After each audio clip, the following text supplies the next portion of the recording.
The sun bathed the Kingston shoreline in golden hues as Patrice and Malcolm Robinson posed for yet another picture-perfect moment. With the Caribbean Sea shimmering behind them, Patrice leaned into Malcolm's embrace, flashing her radiant smile. To the world, they were the epitome of love, a Jamaican power couple who had it all. Patrice, a 37-year-old travel blogger, had built an online empire documenting their luxurious vacations, exotic getaways, and intimate moments. With thousands of followers hanging on her every post, she carefully curated their life to appear flawless. From candlelit dinners in Santorini to safaris in Kenya, she captured their love in every corner of the world. Malcolm, 39, was the quiet but steady force behind their lavish lifestyle. A financial analyst with a sharp mind and an even sharper suit collection, he had a knack for turning investments into gold. Unlike Patrice, he wasn't one for social media, preferring to let her bask in the limelight while he worked behind the scenes. Their love story had started 10 years ago, two ambitious souls who found each other at a corporate event in Montego Bay. Their chemistry had been undeniable, and within a year they were married. To friends and family, they were the ultimate power couple. Successful, attractive, and deeply in love. But behind the perfect Instagram posts and dreamy captions, there were cracks in the foundation. Patrice had a fiery temper. Those closest to her knew she could be impulsive, passionate to the point of recklessness. Malcolm, on the other hand, was calm and calculating, a man who believed in control of money, of emotions, of people. Their arguments were legendary among their inner circle. Friends had witnessed the heated fights, the jealous accusations, the silent treatments that sometimes lasted for days.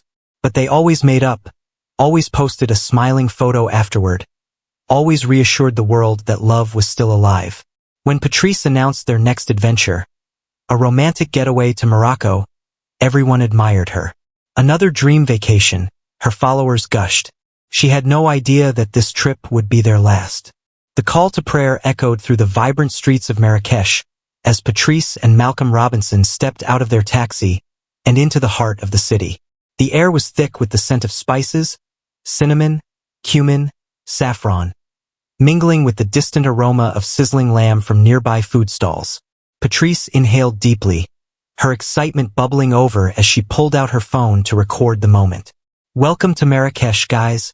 Our Moroccan adventure begins," she chirped into the camera, capturing the intricate mosaics and towering minarets behind her. Malcolm, ever the reserved one, adjusted his sunglasses and gave a small nod to the camera. He had never shared his wife's enthusiasm for social media, but he tolerated it for her sake. Still, there was something different about him this time. His usual quiet nature had taken on a distant edge. He had barely spoken on the flight, responding to her chatter with one-word answers. Patrice noticed. She brushed it off at first, assuming he was just tired from the long journey. But as they checked into their luxurious riad, a hidden oasis with ornate archways, a private pool, and the scent of fresh jasmine in the air, her unease grew. "Isn't this amazing?" she asked, twirling around the intricately tiled courtyard. "Yeah, it's nice," Malcolm muttered, setting down his bag and immediately pulling out his phone. Patrice frowned. She walked over and peeked at his screen, but he angled it away from her. A flicker of suspicion sparked in her chest, but she forced a smile. "Come on, babe. We're in Morocco. Let's enjoy it," she urged, wrapping her arms around his waist. He smiled back, but it didn't reach his eyes. The first few days passed in a blur of sightseeing. Patrice kept up appearances, posting videos of them riding camels through the Sahara, sipping mint tea on a rooftop terrace, and shopping for hand-woven rugs in the bustling souks. But behind the filters and hashtags, things were tense. Malcolm was constantly checking his phone, stepping away to take calls in hushed tones. He was detached, uninterested in their usual romantic traditions. No stolen kisses under the Moroccan sunset, no playful teasing as they explored the city. Patrice tried to ignore it, but her gut told her something was wrong. The final straw came on their third night when they visited a high-end restaurant overlooking Jima Elfna Square.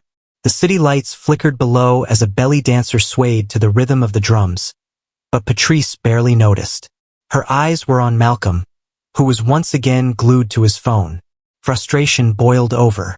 "Who the hell are you always texting?" she snapped, her voice low but sharp. Malcolm exhaled, setting his phone down. "Relax, Patrice. It's just work." "At 10 p.m.? While we're on vacation," she scoffed. "Do you think I'm stupid?" His jaw tightened. "Not everything is about you." Patrice's blood ran hot.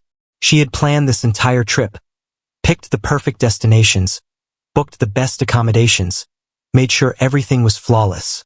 And here he was, treating her like an afterthought. "You know what? If you didn't want to be here, you should have just stayed home." Malcolm didn't reply. He just stared at her with an unreadable expression before picking up his phone again. Patrice clenched her fists. Something was going on, and she was going to find out what.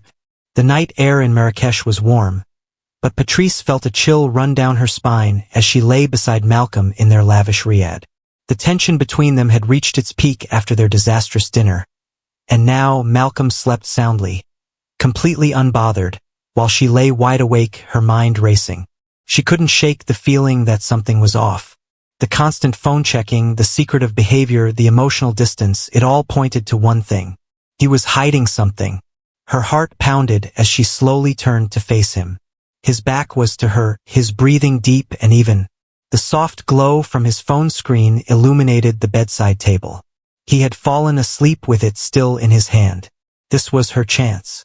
With careful precision, Patrice reached over and gently slid the phone from his grasp. Her breath hitched when his fingers twitched, but he didn't wake.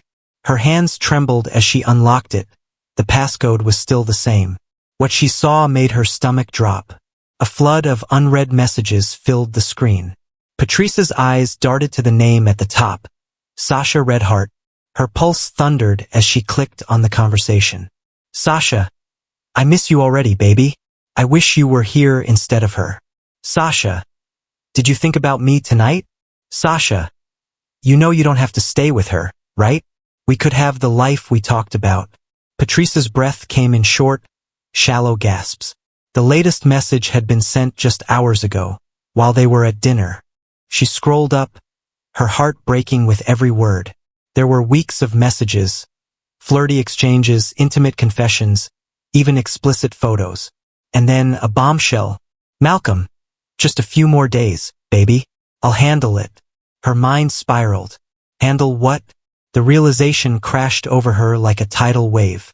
Malcolm wasn't just cheating on her. He was planning to leave her. Patrice clutched the phone, her knuckles white. Rage, humiliation, and betrayal tangled inside her, each emotion fighting for dominance. All those years, all those sacrifices, and this was how he repaid her? A sickening thought crossed her mind. Had he only agreed to this trip as a goodbye? Her hands shook as she put the phone back, exactly as she had found it. She turned onto her back, staring at the ceiling, her body rigid with fury. She had always believed their marriage was strong enough to weather any storm. But tonight, she knew the truth. This wasn't a vacation. It was a betrayal. And Malcolm had no idea what was coming next. Patrice didn't sleep that night. She lay motionless, staring at the ceiling, replaying every moment of their marriage through the lens of betrayal. Every loving glance, every romantic trip, every whispered, "I love you." Was it all a lie? The walls of their Moroccan paradise felt like they were closing in on her. The distant sounds of the city, calls to prayer, the occasional honk of a car horn, the chatter of late-night wanderers, blurred into a dull hum in the background. Beside her, Malcolm slept soundly, blissfully unaware that his world was about to implode. Patrice wanted to scream, to shake him awake and demand answers, but something stopped her. Not yet. She needed to control her emotions. She needed to think. By morning, Malcolm woke up as if nothing had happened. He stretched, yawning as he glanced over at Patrice, who was already out of bed, sitting on the couch, scrolling through her phone. "You're up early," he remarked, his voice groggy. Patrice forced a smile, her fingers tightening around the phone. "Couldn't sleep. Too excited for today." Malcolm nodded, rubbing the sleep from his eyes. He didn't notice the sharpness in her tone. the way her lips barely curled into a smile.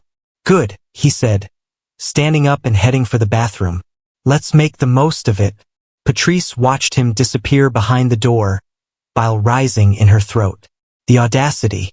He was playing the devoted husband, pretending that everything was fine, while texting another woman in their bed just hours ago. Her nails dug into her palm. She wasn't going to let him humiliate her. She was going to confront him, and it wasn't going to be pretty. Later that evening, as the sun began to set over Marrakesh, Malcolm suggested they visit a rooftop bar overlooking the Medina. Patrice agreed without hesitation. It was the perfect setting. The rooftop was breathtaking, bathed in golden light with a panoramic view of the city. The warm glow of lanterns flickered around them as the sounds of Moroccan music drifted through the air. Malcolm sipped his cocktail, seemingly relaxed, while Patrice studied him, every movement, every flicker of his expression. Then she struck. "So, how's Sasha?" The words landed like a slap. Malcolm froze, the glass halfway to his lips. Slowly he set it down, his jaw tightening. "What?" he said, his voice low, cautious. Patrice leaned in, her eyes burning with anger. "I said, how's Sasha? The woman you've been texting? The one you miss? The one you're planning to leave me for?" A flicker of shock crossed Malcolm's face before he masked it with indifference.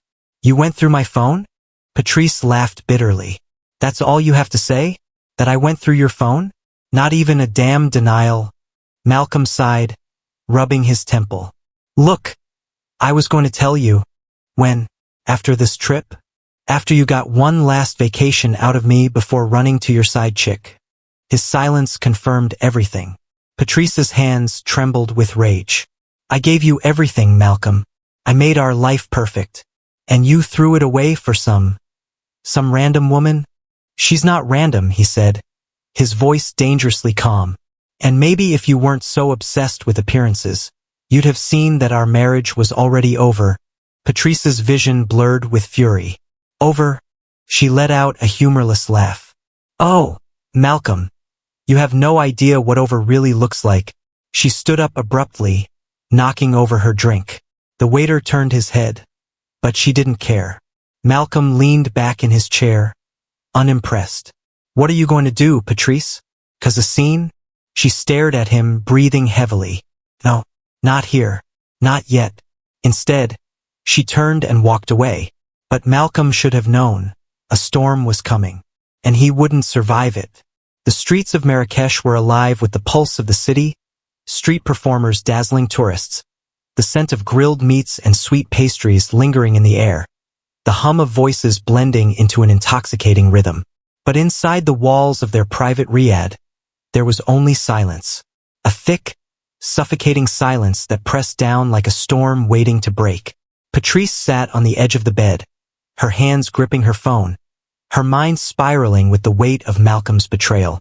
The confrontation at the rooftop bar had left her raw, seething with anger that no amount of deep breaths could calm. He wasn't sorry. He wasn't begging for forgiveness. He wasn't even pretending to love her anymore. Malcolm had checked out of their marriage, and he had done it long before this trip. She had been nothing more than a stopgap, a temporary placeholder while he set up his new life with her. Sasha. The name itself made Patrice's stomach churn. From the bathroom, she heard the water running as Malcolm showered, completely unbothered, like he hadn't just ripped their marriage apart. He thinks this is over. He thinks he's already won. Patrice clenched her jaw. Not yet. When Malcolm stepped out of the bathroom, towel wrapped around his waist, he barely spared her a glance. "I'm heading out," he said, grabbing his watch from the dresser. "I need some air." Patrice turned her head slowly, her face eerily calm. "Going to call Sasha?" Malcolm sighed, rubbing his forehead. "I don't need to explain myself to you, Patrice." She let out a soft laugh, one that didn't reach her eyes. "No, you don't." Malcolm frowned, sensing something different in her tone. She wasn't yelling. She wasn't throwing things. She wasn't even crying. She was calm. Too calm. His instincts told him to be careful. But then again, Patrice was all talk. Right? Right. Without another word, he grabbed his phone and left the room. As the door shut behind him, Patrice exhaled. Her hand slipped under the pillow, where she had been gripping the cool, smooth handle of the object she had taken from the Riyadh's kitchen earlier that night. A heavy marble pestle. She lifted it, weighing it in her hands. It was solid, strong, lethal. Her fingers tightened around it. She knew exactly what she had to do. Malcolm returned just after midnight, the scent of cigars and whiskey clinging to him. He walked in, tossing his phone onto the nightstand before stripping off his shirt. Patrice lay under the sheets, her back turned to him. Motionless, silent. For a moment he hesitated. Something about the air in the room felt different, heavy, like static before a storm. But he was too tired to care. With a sigh he climbed into bed. As soon as his body relaxed against the mattress, she moved. With a quick, fluid motion, Patrice swung the marble pestle down onto his skull. The sound was sickening. A dull, wet crunch as bone gave way to impact. Malcolm's body jerked violently, his hands flailing in confusion. His mouth opened, trying to scream, but she was already bringing the pestle down again, and again, and again. Blood splattered across the white sheets, across her hands, across her face. Malcolm twitched beneath her, his body convulsing as the life drained out of him. By the time she stopped, the room was silent again. Patrice sat there, panting, her heart hammering in her chest. She stared at Malcolm's unrecognizable face. His skull caved in, his once handsome features reduced to a mangled mess of blood, bone, and tissue. She wiped a streak of blood from her cheek, exhaling deeply. Then, she stood up, calmly walked to the bathroom, and turned on the shower. The storm had passed, and Malcolm Robinson would never betray her again. The warm water cascaded down Patrice's body, washing away the blood, but it couldn't cleanse the adrenaline coursing through her veins. She stood under the showerhead, her hands braced against the tiles, her breath coming in shallow gasps. Malcolm was dead. His blood had already begun to dry on the sheets, the metallic scent filling the air of their once luxurious Moroccan escape. The marble pestle, now slick with crimson, rested on the floor beside the bed, a silent witness to her crime. Patrice closed her eyes, inhaling deeply. She didn't regret it. But now came the hardest part. She had to cover it up. Patrice stepped out of the shower, wrapping herself in a towel. Her reflection in the mirror was unsettling. Her normally composed face was hollow, her dark eyes devoid of emotion. Focus. Think.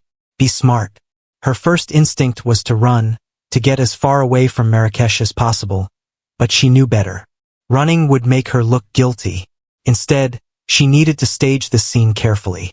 She turned back to the bedroom and surveyed the mess. The sheets were soaked in blood. The walls had splatters. Malcolm's body was slumped unnaturally, his head crushed beyond recognition.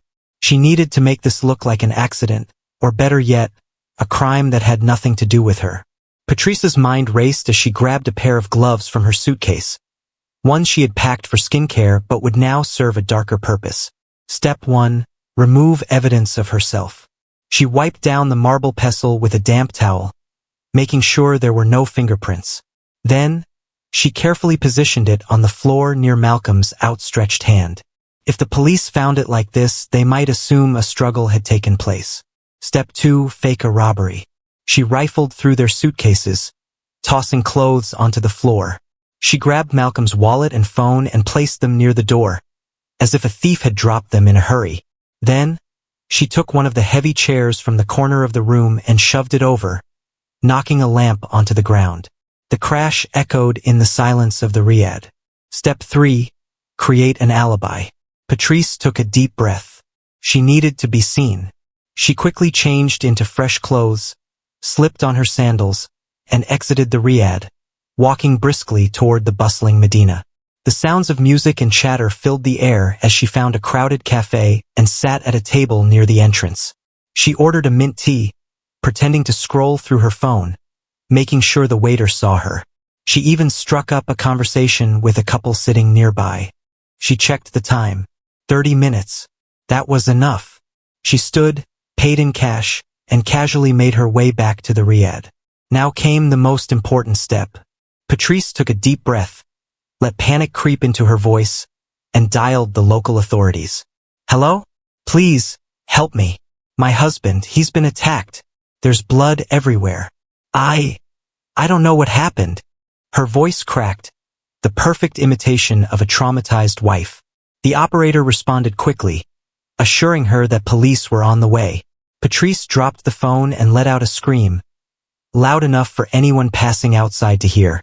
Then, she sank to her knees beside Malcolm's body, making sure to smear his blood on her hands and dress, just enough to make it look like she had tried to help him. Within minutes, the sound of sirens filled the night air. Patrice let out a shaky breath and whispered to herself, "It's done." The sirens grew louder, echoing through the narrow alleyways of Marrakesh. Patrice sat on the floor, her hands trembling as she stared at Malcolm's lifeless body. She had rehearsed her reaction in her head. A grieving wife, shocked and devastated, caught in the middle of a nightmare. She had done everything right. She had staged the crime scene. She had created an alibi. She had made the perfect call for help. So why did she feel like something was slipping through her fingers? The heavy pounding on the door made her heart jump. "Police! Open the door!" Patrice inhaled deeply and scrambled to her feet. Show them fear, show them innocence. She unlocked the door with shaking hands. The officers rushed in, 2 in uniform, 1 in plain clothes. Their eyes immediately landed on Malcolm's battered body. The older officer, likely the lead detective, surveyed the scene with sharp, calculating eyes. Patrice let out a sob, clutching her chest. I don't know what happened. I went out for tea, and when I came back, he was like this." The detective glanced at her, his expression unreadable. "Madam, take a deep breath. Start from the beginning." She nodded frantically. "We were just enjoying our trip. Everything was fine. Then Malcolm wanted some air, and I stayed behind.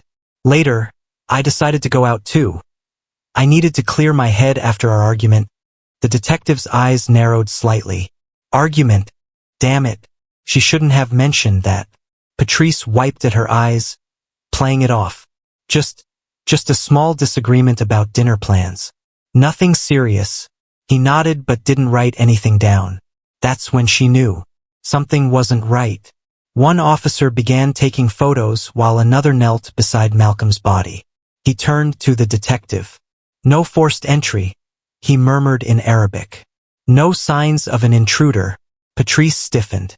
She had staged a robbery, but she hadn't broken anything. A real break-in would have had shattered glass, a jimmied lock, something. The detective gestured toward her hands. "Madam, you said you arrived and found him like this?" "Yes," Patrice answered, nodding quickly. "So you didn't touch the body?" She faltered. I tried to shake him. I didn't know he was..." Her voice cracked. "I didn't know he was already gone." The detective exchanged a glance with his colleague. "You're covered in his blood, madam." Her stomach tightened. One of the forensic officers spoke from across the room. "The weapon appears to be that marble pestle. Blood spatter suggests multiple blows to the head. A crime of passion." Patrice's pulse quickened. No, they were supposed to think it was a robbery." The detective turned back to her, his expression unreadable. "Madam Patrice Robinson, I have a few more questions for you." He gestured to one of the uniformed officers.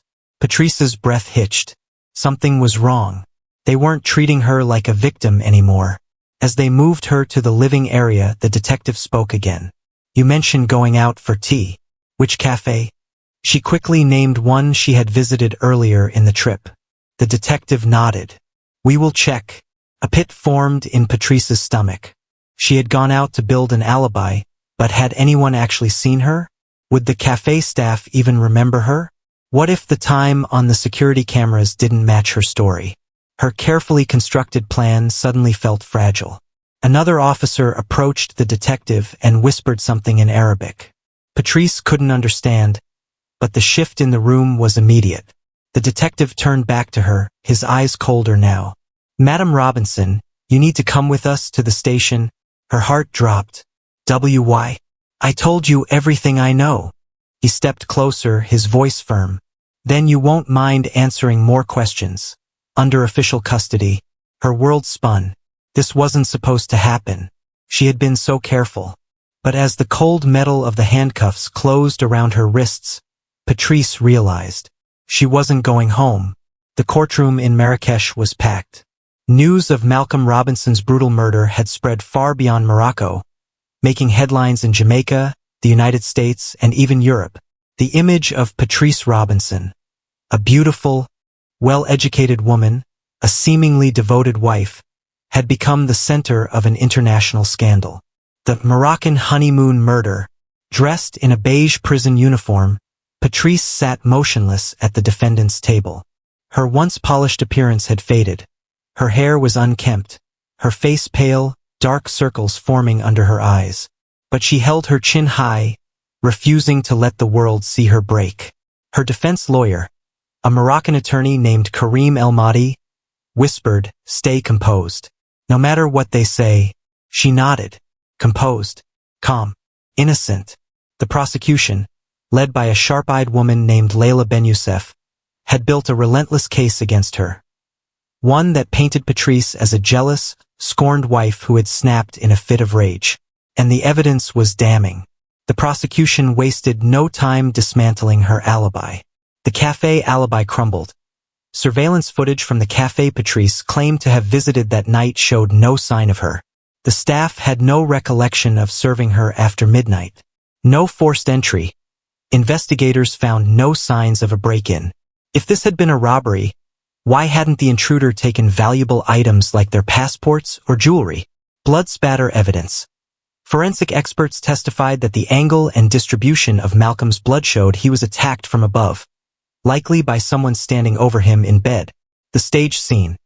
The detective who led the investigation testified that the crime scene appeared deliberately manipulated. Clothes thrown around, a toppled chair, but nothing actually stolen. The prosecution's theory was clear. Patrice had discovered Malcolm's affair, confronted him, and when he didn't show remorse, she snapped, bludgeoning him to death in a violent, rage-fueled attack. Her lawyer fought back, arguing that there was no eyewitness placing Patrice at the scene of the crime at the time of death. A robbery gone wrong was still plausible. Even if nothing was stolen, the attacker might have been interrupted. Patrice had no prior history of violence, no police reports, no recorded outbursts of aggression. But the jury didn't seem convinced. Then came the biggest blow. The prosecution unveiled a shocking twist. Malcolm hadn't just been having an affair. He had booked a flight to Dubai for himself and Sasha, scheduled for 3 days after their Moroccan trip was set to end. He had planned to leave Patrice for his mistress. Patrice felt her heart sink as a copy of the plane ticket was displayed on the screen. It didn't matter that she hadn't known about the Dubai flight that night. It didn't matter that Malcolm had betrayed her. What mattered was that the jury now saw motive. She had every reason to kill him. The jury deliberated for 3 hours. When they returned, Patrice's hands were ice cold. She stood, her legs trembling beneath her, as the judge read the verdict. Guilty. Her breath caught. The room was silent for a moment.